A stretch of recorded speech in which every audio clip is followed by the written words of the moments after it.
There's a verse Garcilaso de la Vega wrote to his beloved that reads, in translation, something like this: I was born for you I have my life, for you I must die, and for you I die.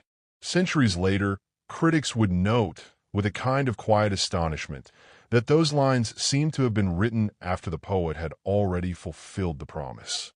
He died in battle, as a soldier, in 1536, at around 33 years of age. The poem had come first. That is, in miniature, the entire mystery of Garcilaso de la Vega. In a certain sense, he is the greatest poet of the Spanish language, not because he wrote the most, nor the longest, nor the most philosophically complex works, but because no other poet was so exclusively, so entirely a poet. And this is not to say that his poetry was detached from life. Quite the opposite. Garcilaso transformed his whole life into poem. His classical studies and his Platonic contemplations, his years as a soldier, his exile on the banks of the Danube, and finally his death on the battlefield. Every experience passed through him and came out the other side as verse. To understand how he arrived at this point, we have to go back a few decades and cross the Mediterranean. The Renaissance, as it swept through Europe, carried with it the enormous weight of Italian literary influence. Above all, the influence of Petrarch. The sonnet, the canzone, the pastoral eclogue, the language of courtly love refined to a high and sometimes airless gloss. All of this traveled northward and westward from Italy, finding translators and imitators in every major European language.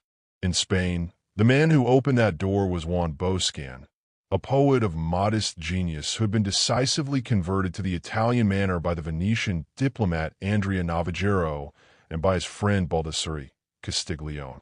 Boscan introduced the hendecasyllable, the sonnet, the Petrarchan canzone, and the dialogued eclogue into Spanish poetry.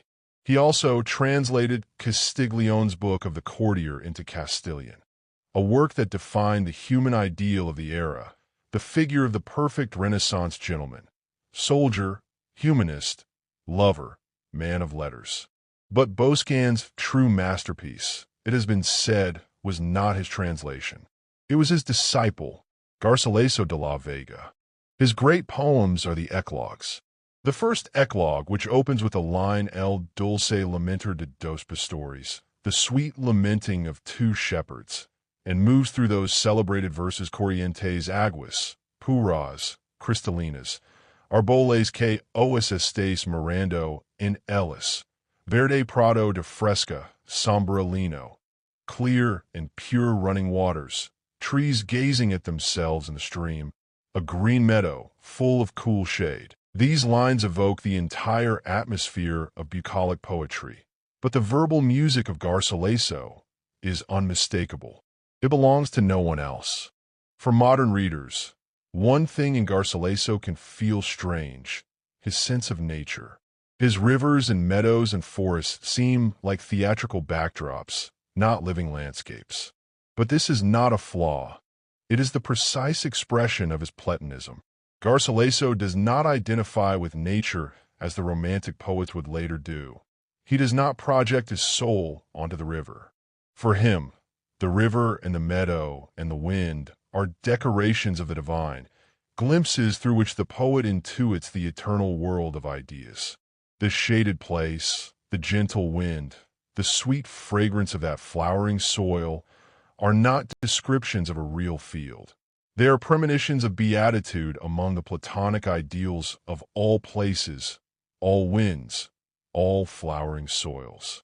Garcilaso, without ever writing a single line of philosophical content, is a philosophical poet, the poet of Platonism. And yet he remains a Spanish realist. The Tagus in his poetry is the Tagus, and the Danube is the Danube. The extraordinary musical harmony of his aristocratic verse transforms everything, even the river of exile, into divine landscape. No poet gives, as Garcilaso does, the impression of intemporality, of immortality. His love was the only subject of his poetry. and his poetry was the only content of his divine world.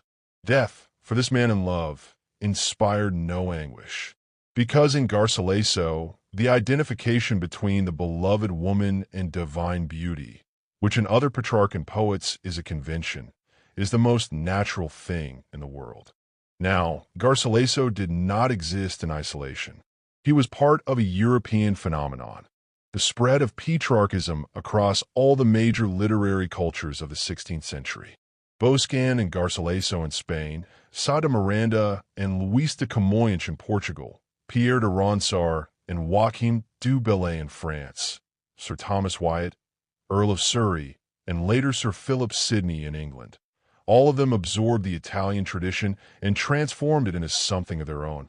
Among these poets, Garcilaso, du Bellay, and Sidney stand as the three most representative figures of the aristocratic Renaissance. The comparison between Garcilaso and Sidney is particularly striking. Sidney was, it has been said, the English Garcilaso. He resembled the great Spaniard even in biography. The eventful life, the travels through Italy and Bohemia, the death on the battlefield. Both were incarnations of the courtier ideal, valiant and gentle, learned and sincere, lovers and soldiers. And both died young. In France, du Bellay represented a different but related spirit, more nostalgic, more personal, more modern feeling to our eyes. Where Garcilaso's world is luminous and platonic, du Bellay's is touched by melancholy, by the grief of absence and the sadness of ruins. Both, however, shared the same belief, the conviction that poetry is not an ornament of life, but its deepest substance. After Garcilaso, Spanish poetry could never be the same. His immediate successors felt the weight of what he had accomplished. Some, like Francisco de la Torre, took from him the melancholy of reality and created a poetry of night, mysterious, refined, classical in form but tinged with something darker. Others followed a very different path. Fernando de Herrera, the most important of Garcilaso's successors in the 16th century, took the Garcilasan stylization and inflated it into sublime rhetoric, magnificent, sonorous, and already unmistakably proto-Baroque. Herrera wrote odes in the manner of the Old Testament prophets, celebrating the Christian victory of Lepanto and mourning the catastrophic defeat and death of King Sebastian of Portugal at Alcácer. He is a pivotal figure, the bridge between the Renaissance clarity of Garcilaso and the Baroque extravagance of Luis de Góngora. The line of evolution is clear and logical. Garcilaso to Herrera to Góngora. What began as natural Platonism became sublime rhetoric, and what was sublime rhetoric became the dazzling, disorienting verbal architecture of the Baroque. Góngora, in this sense, is sometimes described as the caricature of Garcilaso, not as an insult, but as a description of a historical process.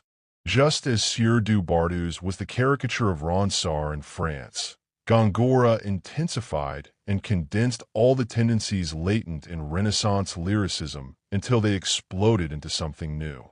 The roots of the Baroque are always in the Renaissance, in a preference for a cultivated language different from common speech, in a passion for learned and mythological allusions, in the elaboration of stereotyped metaphors used as a kind of secret writing. But perhaps the most astonishing legacy of Garcilaso belongs to a completely different domain, mystical poetry. San Juan de la Cruz, Saint John of the Cross, the greatest mystical poet in the Spanish language, used Garcilaso's Renaissance verse as the very foundation of his poetic expression, transforming it a lo divino into the divine register. His guide through the bridge between medieval mysticism and Baroque poetry was precisely Garcilaso. One major 20th century critic went so far as to call San Juan de la Cruz the supreme realizer of Garcilasan poetics, and therefore the greatest poet of the Castilian language. Others will dispute that, but the genealogy is real. The trace of Garcilaso runs through Spanish poetry like an underground river.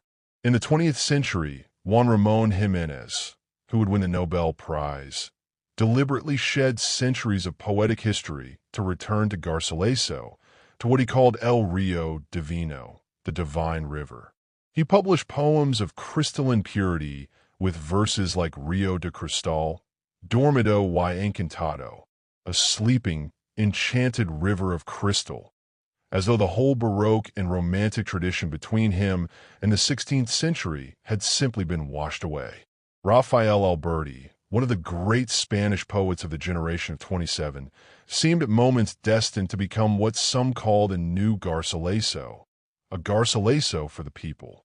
And after the Spanish Civil War, the poet Dionisio Rodrigo, inside a Spain from which many had fled into exile, rebuilt his poetic identity by returning to the classical tradition of Garcilaso, singing of the stones of Spain, the stones of cathedrals and of desolate Castilian landscapes, in the strict forms the Renaissance master had established. The story of Garcilaso de la Vega is, in the end, the story of a man who took everything the Renaissance offered: the Italian meters, the Platonic philosophy, the Petrarchan conventions, the ideal of a universal man, and made it so entirely his own that it ceased to be convention. His ladies were nymphs. His rivers were divine. His death was the fulfillment of a promise made in verse. And 5 centuries later, when Spanish-speaking poets want to imagine a poetry that is pure, exact, and undiluted by fashion, they still tend to come back to the same place, to the clear running waters, to the divine river, to Garcilaso. Thanks for watching.